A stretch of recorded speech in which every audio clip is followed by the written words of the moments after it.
Welcome to Season 3 of the Knack 4 Business Podcast. Over 300 episodes strong, we're here to ignite your entrepreneurial spirit with fresh insights, networking gems, and creative strategies that elevate your game. Are you ready to discover what your Knack 4 business truly is? Your hosts are Bernie Franz-Grota from Creative Insight and Wayne Pratt from Motive 8U Inc. Today's topic is Callings.ai, turning pain into opportunity.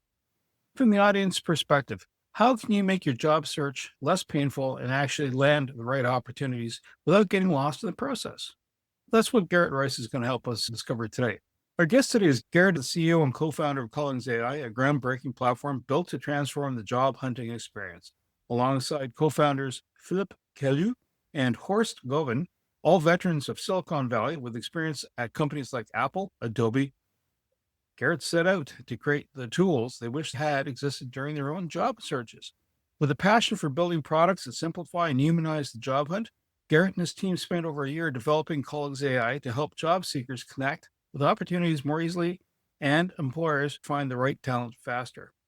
Garrett, welcome, sir. And do you have a favorite quote or saying, sir? My dad always used to say, if you do what you love, you never work another day in your life. He may have got that from somewhere else, but I always loved that. And then, of course, the other expression you hear a lot is be yourself. I think both of those are important. Those are great lines and good sentiments to have. So what inspired you to build out Callings.ai? Because I know you're leveraging LinkedIn and you're looking from past experience job searches.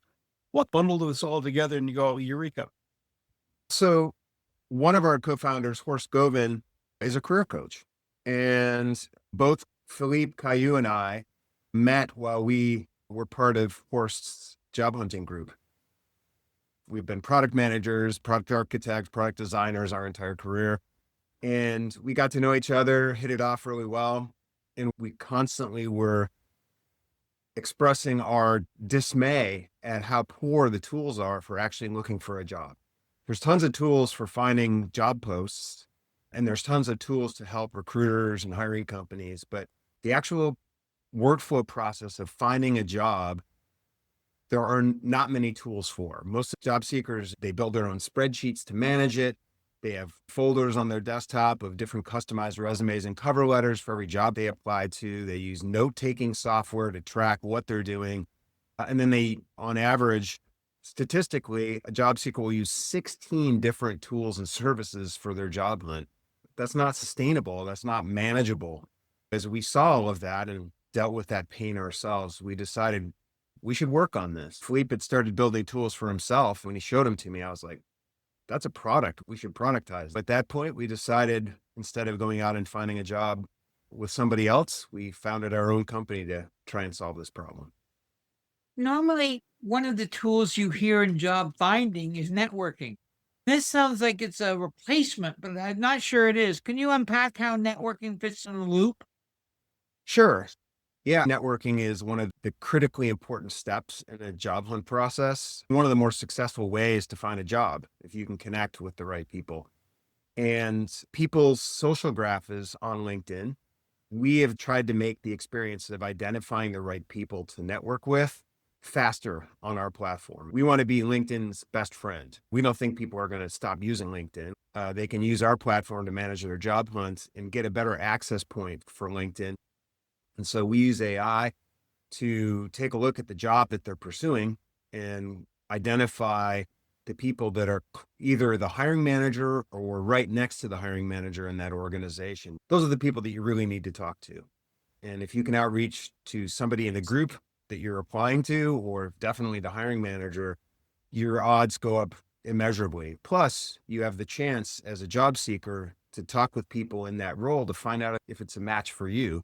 Because remember, in a job hunt, it's not just what the hiring company wants. You have to be passionate about taking that job, and you want to find jobs that match you. And so that's how our networking tool works. It's focused on helping identify the right people for that particular role. So when you're working off of this, is it based on, hey, this is my profile, what works? Or do I write up a generic resume or CV and then plug it in and then go, okay, I'm looking for this? Or do I even have a top list to kind of work from? Because I might want to be the lumberjack and I'm okay. And I get out there and like, I don't like bugs. I don't like the weather. But I might find out that was the right choice. Yeah, that's always an interesting challenge, right? The outside perception of something is not the same as the experience of doing it. Our tool hopefully helps people come at it in a number of different ways. A lot of times people need to find their needs and wants or their goals. And surprisingly, it's hard to figure that out from the inside sometimes. We think that we can just sit there and say, what I really want is this and be right. But in experience, people, especially if they're looking for a job, may be at a crossroads in terms of what they want to do. There's some personal exploration or deep work that has to happen for them to find the right role. When you start with us, we try and remove the process that many job boards require, in which you copy every part of your resume into web forms. With us, you drop your resume and we build a profile for you based on your resume to start with. Then we use AI to find opportunities for you. We bring you opportunities to see what you reflect as being interesting, because that's one good way to look for a job if you're not certain where to go. Simply let yourself react to opportunities and pick the ones that you like. It's not perfect, but that's a good way to start. The second thing we do, and this software is in beta, is we provide a insights tool that allows, we read your resume and then we ask you a series of questions in the Socratic method that helps you narrow down to what you truly want.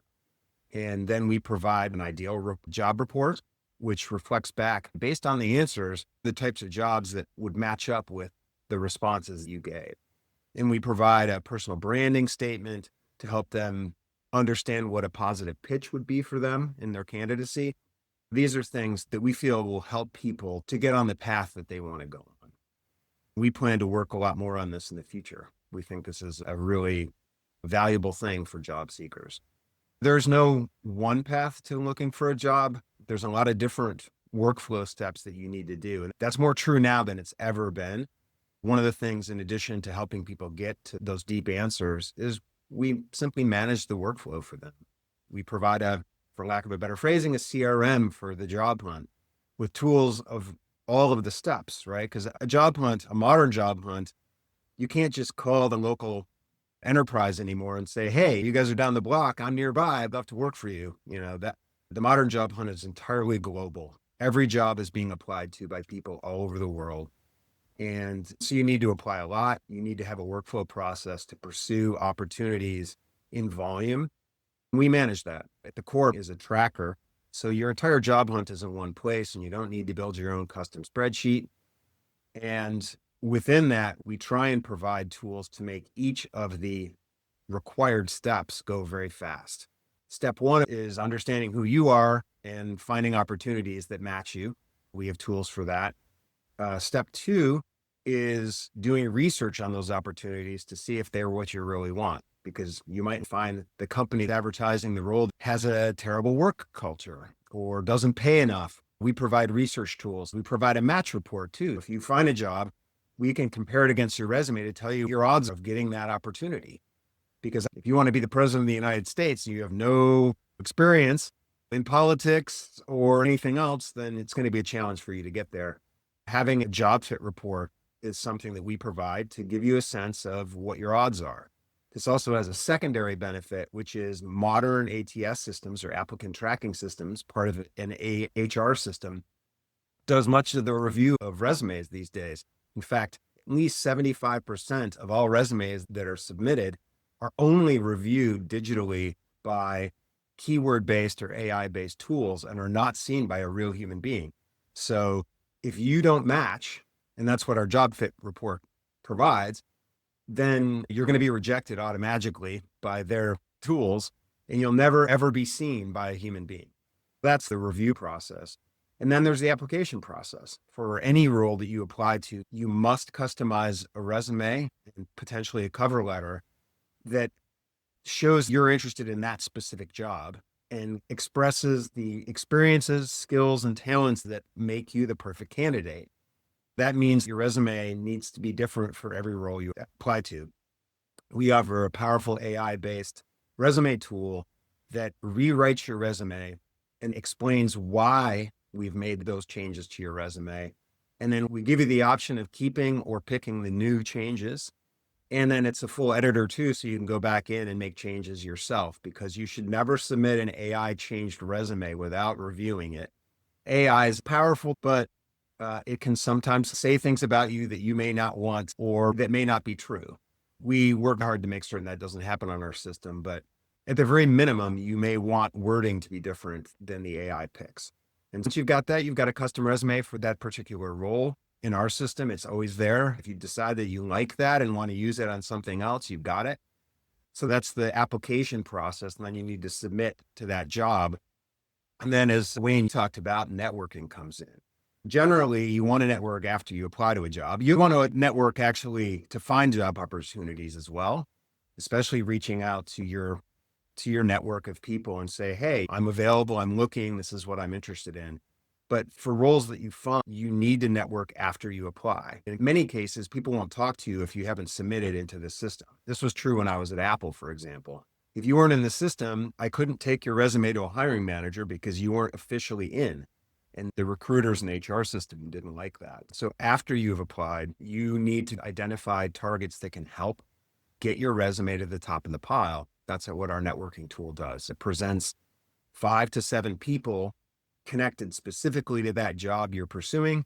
It gives you a pre-written outreach message that you can edit, because the blank page is a terrible thing. I myself, when I was in the job hunt, sat around all day staring at a blank Microsoft Word document saying, oh my gosh, what am I going to say for my outreach? How do I contact this person? If you have a template or a draft, it makes it so much easier. I want to say this. We solve all of those problems for the user. We let you outreach through LinkedIn to those people, and then you're off to the races. Hopefully they'll respond. You can talk to them, get information about the job, about the company, project yourself to them, explain why you're a good candidate, hopefully build a rapport with them or a personal connection, which is always great because then they start to cheer for you, put your resume to the top of the pile. You want to be in that 2% of all job applicants that actually get an interview. That's an astounding statistic if you think about it. Only 2 out of every 100 people that apply for a job even get considered via an interview, which is painful for the job seeker. And on average, on any given job post, there's at least 250 applicants. You're always in a lottery, and your goal is to try and figure out what the numbers are so that you're not just gambling. And then there are still more steps, unfortunately, after you network, right? Which is you hopefully are part of that 2% that gets a job interview. And then you need to prep for that, right? We provide a job prep, interview prep report as well that's very detailed, that proposes likely questions you'll get both about the job and the role, but also about your own psychology or personality. We provide questions that you can ask, places you can get more research as you prepare. And that's part of it as well. And then notes to track the whole thing, to get reminders so that you can continually follow up, because persistence is an important part of a job hunt. Our goal is that when somebody comes into our platform, it takes an incredibly painful, confusing experience. It at least provides a structure for them to do it and the tools to make them more successful on each of the steps. And that's what Callings is all about. In the long run, we will increasingly live up to our moniker and help people truly identify and find the roles that are their true calling in life. You've given me an interesting set of bookends. On one hand, you help people design a strong keyword-driven resume-type product. And on the other hand, one of your highest goals is authenticity. Can you unpack that for me? I think the resume is often used in anachronism from the 1700s, when people used to go to the printer and print out a piece of paper with their information on it and then take it to somebody in their parlor and say, sir, I'd love to work in your business. And here we are 300 years later, and we're still using it. It's just an outline of the things that you've done and the skills that you have. And we know that's important, but not sufficient for the future of job hunting. We think that people are going to need to express themselves more. And we have some ideas, which I'm not fully prepared to express here yet, though I'd love to come back when it's ready and talk to you guys about it, to help people really express who they are and have a way of telling that story, because I think you're right, Wade. A resume doesn't say who you are. It's just a list of facts about you. And they're important. If you haven't worked in a role and you're applying for a role, then you're probably not qualified. And so that part of the resume, I think, is valuable. But increasingly, and I've heard this a lot from recruiters and hiring managers, once you narrow down the field to people who are qualified, it really gets down to items that are not on resumes. It's who you are, how you interact, how you work on a team. Do you have a certain set of ineffable traits that make you a more successful person in that role than somebody else? And I think any of us who've worked recognize that when somebody new comes in, the fact that they've done this in the past or whatever is entirely irrelevant, almost, or required and not sufficient. The real things are, how do they get along, and do they actually get the work done, and do they make a difference? That's very hard to measure. To measure that, you have to know things about the people that go beyond what's on a resume. We identify that very clearly and have some very interesting ideas on how to bring that about for our customers. How do you deal with false humility and imposter syndrome in your product? In your good answer, I meant in your product. I just keep faking the humility until people buy it. If I've learned anything, it's that I better be humble, because you never know what you're really doing in this life. That's an interesting challenge, right? I think people do it because they know they need to be successful on a job hunt.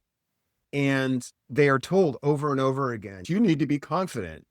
But confidence is not a false projection of strength. Confidence is understanding the situation, having experience reacting to it, and having the skills and understanding to do the right thing. So I don't know how programmatically on a platform we can help solve that problem. I think if people were to ask me, I would say, don't assume that acting to be an expert, if you're not, is the right answer in a job interview. I think there's tremendous power in being confident and saying, you know what, I don't know the answer to that particular question, but I can find it out or learn it. I think that would be how I would respond to it. Not try and fake it, but be open and honest about it, and let some other part of my skill set fill in there. Sounds like the right answer to me. Thank you, Wayne. You spoke of when you're helping the candidate get to the interview stage and in doing question prep, which means you have to know the company they're going to engage, whether you're engaging on behalf of them to find out more about them. At the same time, going, listen, this company has a reputation, and just it doesn't even have to be a reputation of adverse, but they have a certain style of operating, right? Some are cutting edge, and it's always, you have thrill seekers, they're adrenaline junkies, and then you have other people, they're in a rocking chair. If the breeze comes by, that's the level of excitement. In your prep for that interview, do you say, listen, here's where it's coming from. Here might be the failing points of the company in general. Here are the pros and the cons type thing. But here are the key points. And this is going to drive, having a question is a good thing, but having a question that's going to decide on or off for you, because at the same time you're interviewing them, right? And if it's going to be a bad fit, why dive into that water? Is that something you also provide in that service? We provide a lot of information about the hiring companies, and this is an area that we're actively working on. Who is this company? What is their culture? What is the experience going to be like working there? We're going to continue to make more information available to our users over time. We talked about networking before. This is a critical reason why you've got to reach out and find people at any company you're looking to talk to or interview at. You've got to find people there to talk to first. You can quickly pick up on the culture if you're talking to people who work there. And by talking with them, get a sense of that culture and how you can react to it. And this is why networking is an important thing. You've got to be able to feel that out. So you have to do your homework. You need to do research. You need to talk to people. So when you get in, you've already got a picture of what the company's in. Though a lot of times people are desperate and therefore are willing to sacrifice to get a job working at a place that is not a great cultural fit. Obviously, the right answer is don't take a job at a place that's not a good fit for you, because you'll pay in the long run. And by talking and doing the research, you can find the place that is a great fit for you. You're in an environment that you fit in. You're going to get along with your coworkers. It's going to be a great experience and you'll be happy at your role. I think the only way to do that is to do your homework and to immerse yourself with people that can give you a sense of what that culture is. You have to feel it at some level. That would be my personal recommendation. We're going to continue to provide opportunities for our users to learn about those companies and network to those companies. You mentioned hallucinations, and you're a software company, so you left beta. Have you had any spectacular train wrecks that might make our listeners smile? We've been in beta, so we've had our share of things that broke down. We haven't had anything on the AI side like what you're describing, where we've written something embarrassing or catastrophically wrong. We've been very careful on how we prompt to make certain that we don't go off the rails that way. But like I say, it's a tool. Anytime around Thanksgiving, you've watched people make turkeys in those deep fryers. If you make a mistake, something really bad can happen. And the trick is to try and make certain the guardrails are there. Number one, of course, is don't drop a frozen turkey into a deep fryer. And in our case, I think it's making certain that the right information about you starts with your resume. And then the other thing is you got to keep an eye on it. Don't just assume that AI is going to do the right thing for your cover letter or resume. Take a moment and review them. 99% of the time, they're going to be great. Or you may want to reword something in your own way. And then in that very small case where AI puts something in that isn't strictly speaking true, you can make those changes to catch that. So far, we've been lucky that we haven't had anything really crazy happen. One thing, you should have started with the quote about the frozen turkey in the deep fryer. I think that's more important. Listeners out there, this is important. Don't put a frozen turkey into a deep fryer at U.S. Thanksgiving or Canadian Thanksgiving. Canadian, yeah. Service announcement. It's Can you tell me what the common mistakes of job searching still are? I'll preface it by saying that the job search has changed dramatically in the last 5 years. I don't think that job seeking now is in any way the same as it was before the pandemic. We fundamentally entered a new era of job seeking. For most of our lives, job seeking really was a local pursuit. You could not apply for a job that wasn't in your geographic area unless you were willing to move, and that made you generally a special candidate, or you were planning to move anyways and do it on your own terms. I call that geofencing. Working here in Silicon Valley, if you didn't live here, it was very difficult to come here because the housing is so expensive that you'd have to make a lot of money to be able to afford to live here. And so there was a natural barrier to getting a job in Silicon Valley. Therefore, Silicon Valley payrolls are higher. If you were here, you could network and find stuff pretty easy. I think that's all changed. After the pandemic, after Zoom, after remote work and hybrid work, now all jobs are global. You're competing for every job with everybody in the world with the same set of skills as you. And that's a horrifying and scary thing for a job seeker. What we're hearing is the result of that. One result of that is volume. People are applying not to 10 jobs like maybe they were 20 or 30 years ago. They're applying to at minimum 50 jobs for a job seeker at this point. And when we're talking to people, especially if people are, say, 5 or more years of experience, they're applying to hundreds of jobs because those are the high paying roles. It's highly competitive to get considered for those. If you're out there looking for a job, I'm not saying this to make you depressed. That's the reality. You need to build a work process in which you apply to a lot of jobs and network to a lot of jobs. It's a work process. If you don't have a job and you're looking, your new job is to find a job, and that's a full-time job. You're going to need to apply to a lot. The good news is tools like ours make that process much easier and much faster.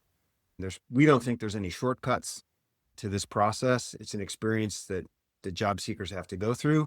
And what we hope to do is to make it that you just wake up, you have all of your job hunt in front of you, you do that work, you go walk your dog, you respond to people that respond to you, hopefully. And when you go about your day, all of the different steps are there in one place for you to manage. We think that's the modern job hunt, which is different than it's used to be. Your resume is going to be evaluated by AI or by keyword searching and these applicant tracking systems. You have to get through that.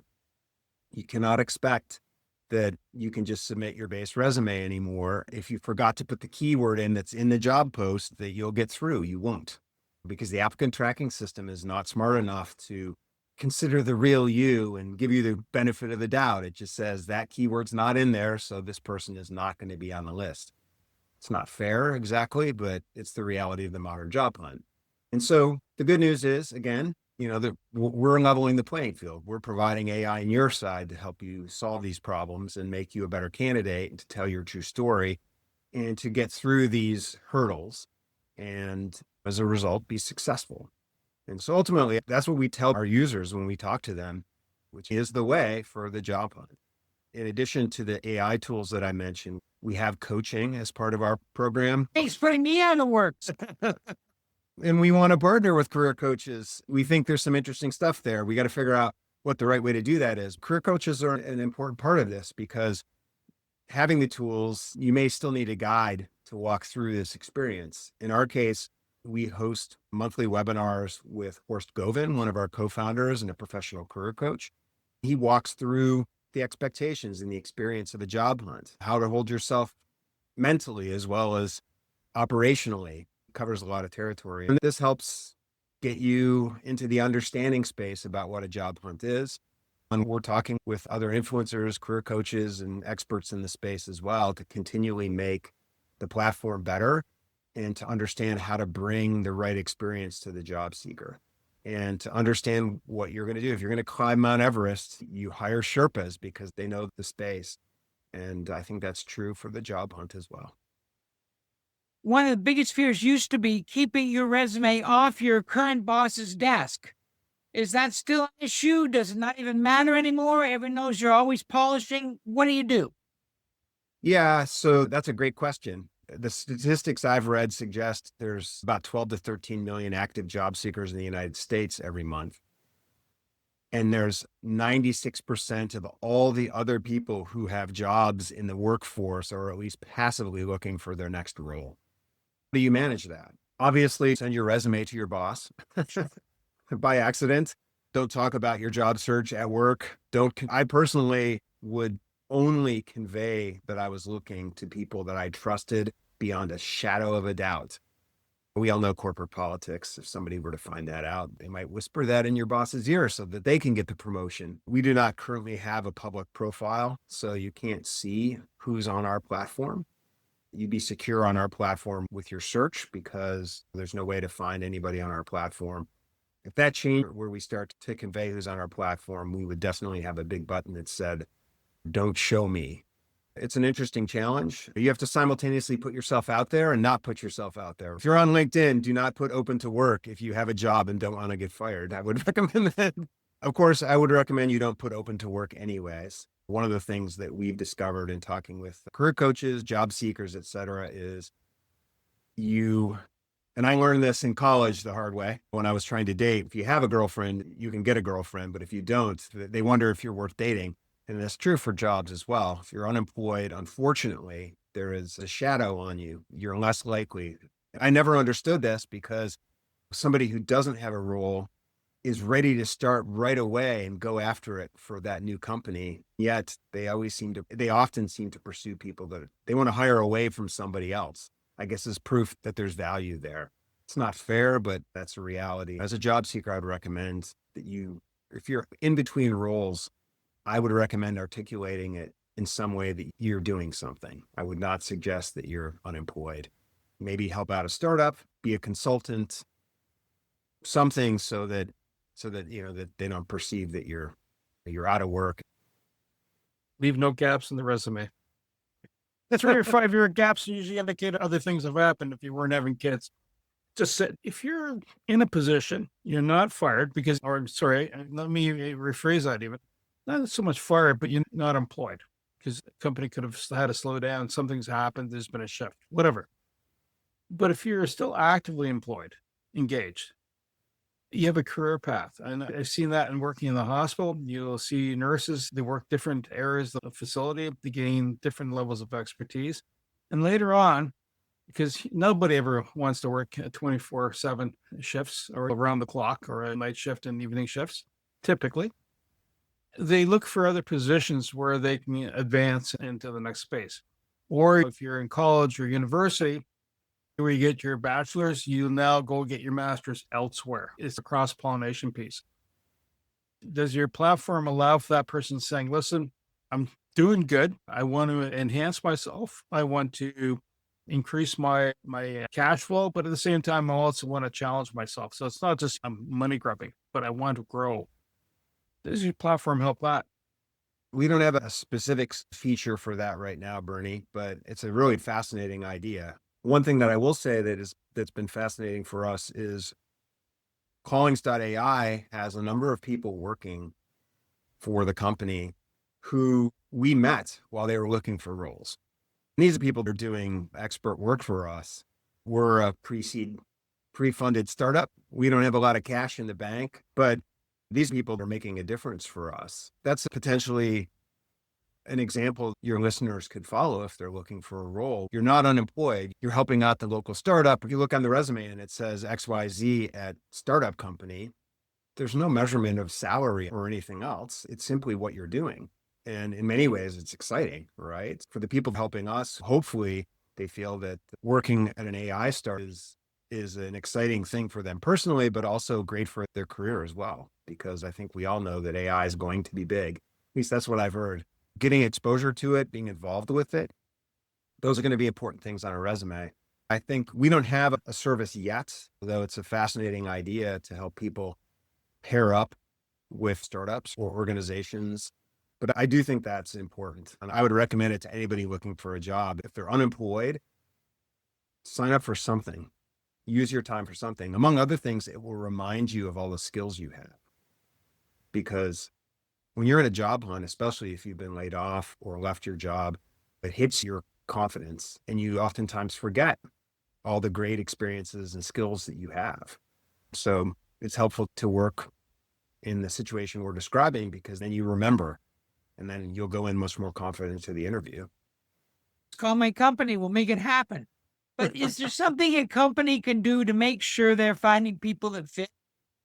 Great question. We're starting the process of talking to people on the other side that we really want to make certain that first and foremost, we're for the job seeker. The needs of hiring companies are different from the job seeker, and almost all the tools that go in that direction end up not supporting the job seeker in a great way. I hope companies recognize it's a critical role that cannot be homogenized too much. I think AI and these other tools can help them do a better job of sorting through the volume of stuff, but I hope companies would still have real human beings putting eyes on opportunities and maybe even taking a look at the pile the AI has rejected every once in a while, just to make certain that they're not missing out on candidates that could make a difference for them. Because I do believe human beings still offer a broader spectrum of wisdom than AI does. AI is very good at processing volume and it's getting very smart, but human beings interact with real human beings every day and we have our entire lives, have been trained better than a large language model on interacting with human beings and therefore have more wisdom in identifying a successful person for their organization than strictly an AI could do on its own. Garrett, you mentioned geofencing earlier. What is your geography for service? How do they get a hold of you? So we are focused on providing support for job seekers in the United States right now, though the tool works for everybody. So we have people all over the world using it. We just are trying to make certain that our promise is to people in the US. If we can get that, then we can expand pretty quickly. Anybody can try it. And by the way, I'm sorry, let me rephrase. I'm just remembering that you guys are in Canada. And I think that hiring market the US and Canada are kindred spirits and part of, I think, the North American job market. Certainly for people in Canada, I don't think that they'll see any decline in service on our platform vis-a-vis United States users. We have chosen to focus on the US market just to get it out the door. Generally, white collar workers in high tech are mostly on the platform today, but that's expanding rapidly. So that's our initial audience. We'll be global very soon. In terms of how to get to our platform and use it, Callings.ai is our website address and our service name. And so you can go to Callings.ai. And actually, I encourage you to go to Callings.ai/creative, Kreativ.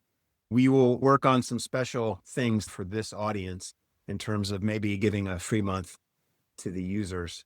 For the people that come to our platform, you can try it for 14 days for free for all the features. And then for the entirety of your job search, you have access to finding jobs and tracking your job hunt on our platform for free. You pay for the AI tools for creating custom cover letters, networking, et cetera. Those tools is $29.99 a month. And then we offer significant discounts for people who purchase over a longer period of time, like a year.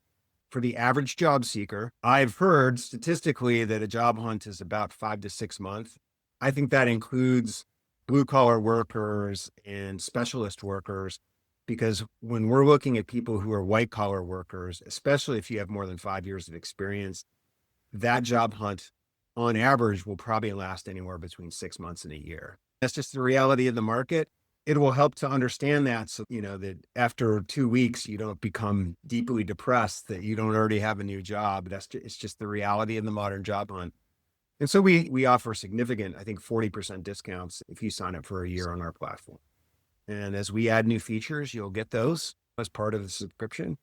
And that is our goal. So my partner and I truly believe in iteration and constant improvement.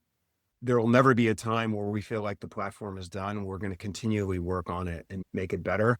Philippe has some amazing ideas coming, which we think are going to potentially make a big difference and a big change in the job market. I want to say thank you to Garrett Rice, my co-host Wayne Pratt, and you, the Knack for Business listeners. If you're in the job hunting spectrum of the space, Callings.ai/creative, because you're listening to the podcast. Creative. Those are really handy tools. It refines your message and helps you find a match for a business that you're looking at being a part of. Also, you have the extra special tip: keep yourself busy. Show up somewhere else in the system, because that way you have no gaps in your resume. To reach the podcast hosts, email them at info@creativeinsight.com or by the website creativeinsight.com, spelled KREATIVINSIGHT.com. To reach Wayne at his email, wayneemotive8u.ca, that is MOTIVE, the numeral 8, and the letter u.ca, or his website, motive8u.ca. If you would like to be a guest on this podcast and share your knowledge, let us know. We would also appreciate your feedback on the content or format. Check the show notes for more details. For these podcasts, we like to acknowledge the support and thanks to the following people: Carl Richards from Podcast Solutions Made Simple, a renowned podcast expert; Fred Crouch, who is the Property Wizard podcaster, where Bernie is a co-host; Jovan Strika from A Hive, a co-working space that is more than just a space; then Melanie Weber, Bernie's invaluable business partner; and Wayne Pratt from Motive 8U Inc., who serves as both a coach and co-host of these podcasts. Disclaimer: please note that the Knack for Business podcast episodes are meant solely for educational and general informational purposes. The information and opinions contained within are not intended to be professional advice on any subject matter.